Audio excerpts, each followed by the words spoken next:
কোন সম্পদে জাকাত আসে না? জাকাত যে দিবেন, কত টাকা থাকলে আপনার উপরে জাকাত আবশ্যক? 14 ধরনের সম্পদ আছে, যেই সম্পদ আপনার যদি থাকে জাকাত আপনার উপরে ফরজ না। আলহামদুলিল্লাহ। জাকাত দিলে সম্পদ বাড়ে, আবার যদি জাকাত আপনার উপরে আবশ্যক না হয় দেওয়াটা জরুরি না। আল্লাহ কিন্তু কারো উপরে কোনো বিধান চাপায় দেয় নাই। ইসলাম সহজ।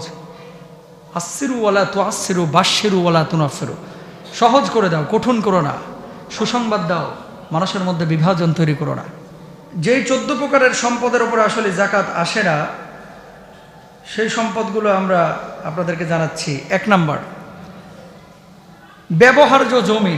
এই জমির উপরে জাকাত আসে না। যেই জমির উপরে আপনি থাকতেছেন, এই জমির উপরে কি নাই? কথা বলতে হবে, এই জমির উপরে কি নাই? বুঝেন? এরপরে কিন্তু এটা আর বোঝানোর তরিকা নাই, খুব সহজভাবে বলে দিচ্ছি। 2 নাম্বার, দোকান, কারখানা, গুদাম, এগুলোর উপরে জাকাত নাই, এবং আসবাবপত্র।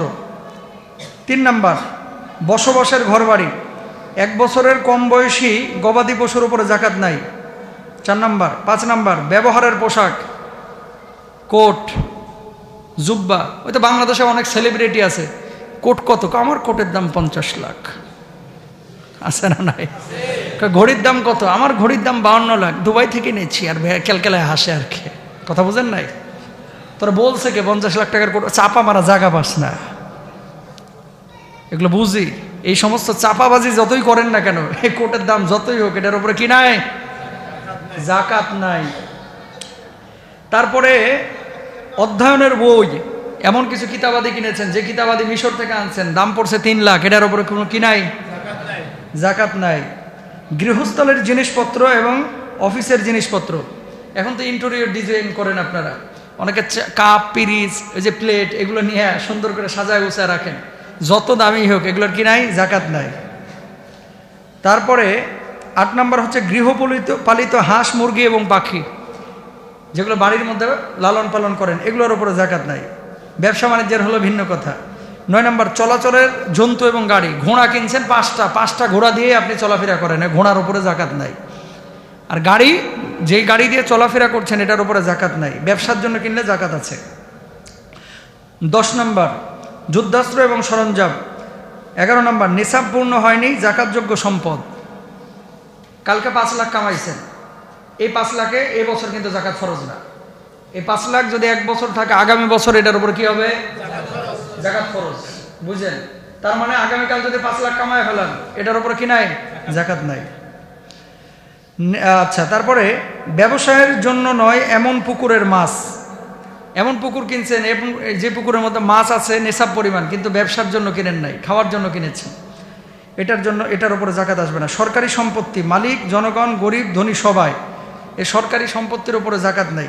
পরিশোধযোগ্য জমাকৃত, পরিশোধের জন্য আর কি, জমাকৃত সম্পদ। আপনি ঋণগ্রস্ত 10 লাখ টাকা জমাইতেছেন, 6 লাখ পর্যন্ত জমছে, যে এই টাকাটা জমলে 10 লাখ হইলে আর ঋণটা শোধ করে দেব, এই টাকাটার উপরে জাকাত নাই। আগে ঋণটা পরিশোধ করবেন, ইনশাল্লাহ বলেন। আর কিছু ফাঁকিবাজ আছে, আল্লাহরে ফাঁকি দেওয়ার লাগে ঋণ ঝুলায় রাখে। কথা বুঝেন নাই? ওর নেশাব পূর্ণ হয়ে আছে 7 বছর ধরে। হুজুর, আমি তো ঋণগ্রস্ত। কোত্থেকে? কয়, ছোট ভাইরে 20,000 টাকা 2002 সালে দিছিলাম, এখনো শোধ করলো না। বুঝেন নাই? এখনো শোধ করলো না। এরকম আছে না, যে ঋণ ওই গ্রস্ত থাকে, ইচ্ছা করে যে জাকাত আল্লাহরে ফাঁকি দিয়ে পারবেন না ভাই। অন্তরের খবর কিন্তু আল্লাহ জানে। জানে কি জানে না? সুতরাং এই ফাঁকিবাজির কোনো সুযোগ। জাকাত যে দিবেন, কত টাকা থাকলে আপনার উপরে জাকাত আবশ্যক, আগে এটা জানেন। রমজান মাসে কেন জাকাত দিবেন? রমজান মাসে যদি 1 টাকা আল্লাহর রাস্তায় দান করেন, 70 থেকে 7 লক্ষ গুণ পর্যন্ত আল্লাহ সুবহানাহু ওয়া তাআলা সওয়াব বাড়ায় দেয়। সুবহানাল্লাহ বলেন। আমরা সবাই জানি 7.5 ভরি স্বর্ণ বা 52.5 তোলা রৌপ্য, এই পরিমাণ সম্পদ যদি আপনার কাছে থাকে, আপনার কাছে জাকাত ফরজ। এখন বলবেন, হুজুর টাকায় কনভার্ট করে দেন। আমি গুগলে দেখলাম যে ভালো স্বর্ণ, এটার ভরি বর্তমানে হচ্ছে 1,14,000, 10,000, 5,000, 6,000, এরকম রেট। এটা উঠানামা করে। ধরে নিলাম যে 1 ভরি স্বর্ণের দাম 1 লাখ টাকা। কয় লাখ? বুঝেন? 1 ভরি স্বর্ণের দাম যদি 1 লাখ টাকা হয়, তাহলে 7.5 লাখ টাকা পরিমাণ টাকা কিছু কম বেশ যদি আপনার কাছে থাকে, এবং 1 বছর যদি অতিক্রম হয়ে যায়, আপনার উপরে জাকাত কি? তো হুজুর, রৌপ্যের কথাও তো আছে। অবশ্যই আছে। আল্লাহ রাসূল সাল্লাল্লাহু আলাইহি ওয়াসাল্লাম বলছেন রৌপ্যের হিসাবে 52.5 তোলা রৌপ্য। দাম কত? বাংলাদেশের বাজারে এখন 80,000 থেকে 1,15,000 টাকা। এই পরিমাণ টাকা যদি কারোর কাছে থাকে তাহলে কি করবেন? যাকাত আবশ্যক হয়ে যাবে। কয় বছর? বলেন কয় বছর? এই হিসাব করলে রৌপ্যের হিসাবে অধিকাংশ মানুষের উপরে যাকাত ফরজ। আসতে বলতেছে, চুরি করার নিয়ত আছে তো, জোরে বলেন ঠিক কিনা? 1 লাখ টাকা এখন অনেক ওই যে রিক্সাওয়ালার ব্যালেন্সও থাকে 1 লাখ টাকা, হ্যাঁ ট্রান্সফার হয়, ধরেন রাখছিল 3 মাস পরে তুলে নিছে, আবার রাখছে, আবার তুলছে, আবার রাখছে, এরকম হয়। বাংলাদেশে লাখপতি এখন হাজার হাজার লাখ লাখ আছে, লাখপতি, কোটিপতির সংখ্যা কম কিন্তু লাখপতির অভাব নাই।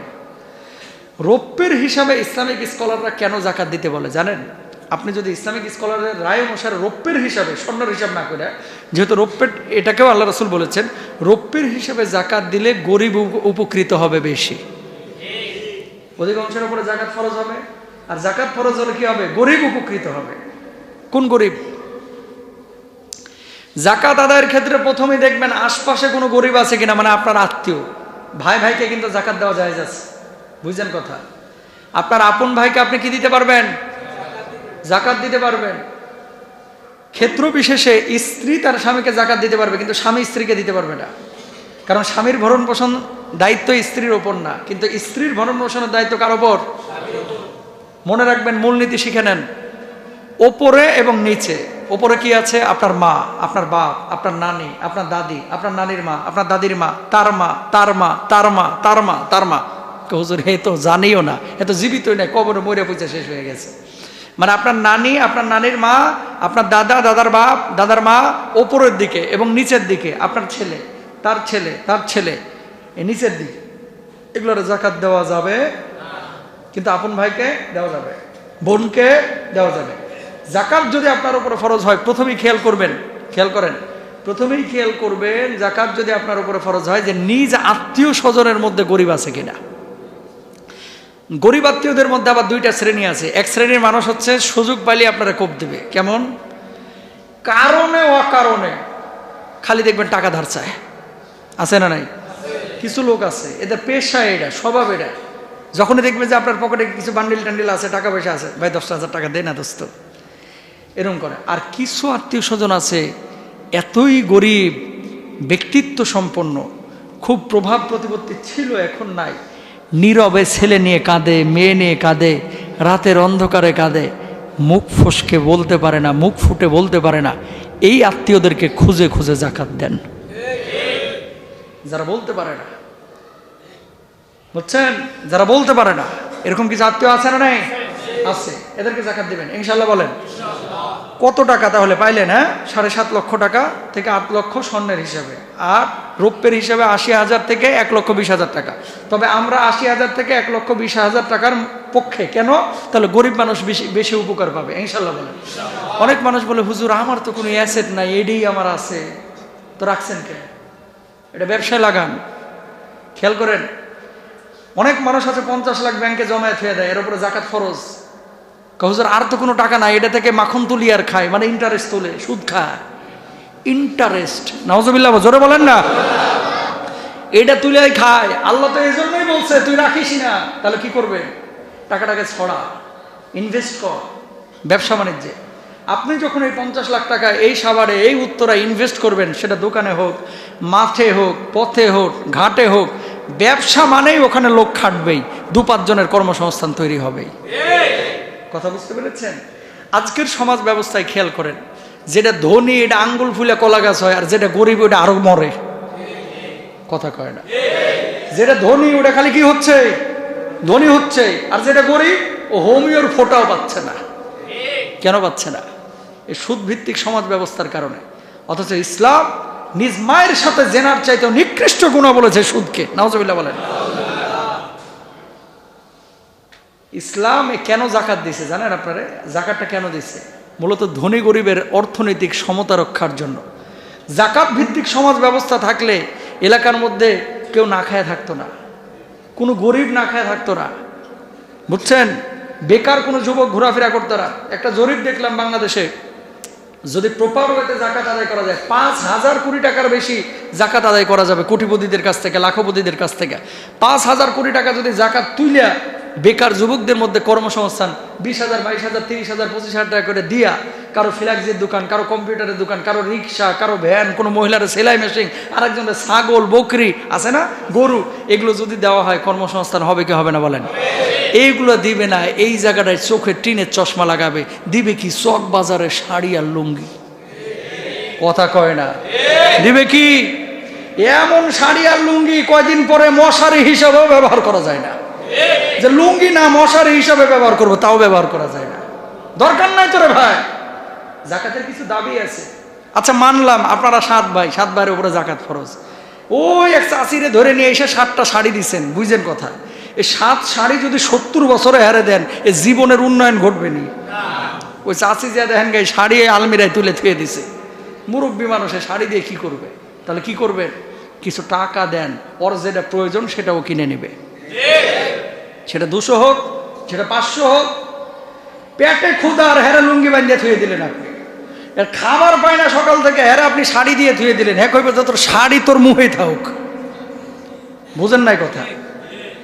রাত্রে ঘুমাইতে পারে না, চৌকি নাই, সার পোকার কামড়ে মনে করেন হ্যাঁ শরীরের গোস্ত উড়ায় নিয়ে যাইতেছে। হ্যাঁ এখন একটা খাট দেওয়া দরকার, আপনি খাট না দিয়ে হ্যাঁ শাড়ি দিলেন। কই বাপুরে শাড়ি আমি কি করব? তো যারে দিবেন আগে বুঝেন যে এর আসলে দরকারটা কি। ঢালাভাবে নিয়ে যে আপনি শাড়ি লুঙ্গি দরকার কি? গ্রামগঞ্জে হ্যাঁ আপনি দিচ্ছেন, এলাকায় আপনার হক আছে অবশ্যই। আপনি 2 লাখ টাকা শাড়ি লুঙ্গি কিনছেন, এই 2 লাখ টাকা দিয়ে গ্রামের অন্তত 20টা পোলার কর্মসংস্থান চালু করা যায়, ঠিক কিনা ভাই? বুঝছেন? এগুলা খেয়াল করার চেষ্টা করবেন ইনশাল্লাহ। বলেন তাহলে কত টাকায় জাকাত ফরজ এটা আপনারা পাইলেন। উট যদি 5টা থাকে কমপক্ষে, গরু যদি 30টা থাকে কমপক্ষে, ছাগল যদি 40টা থাকে, তাহলে জাকাত আপনার উপর আবশ্যক। এটা হচ্ছে জাকাতের কতটুকু নেসাব, এটা আমরা পাইলাম ইনশাল্লাহ।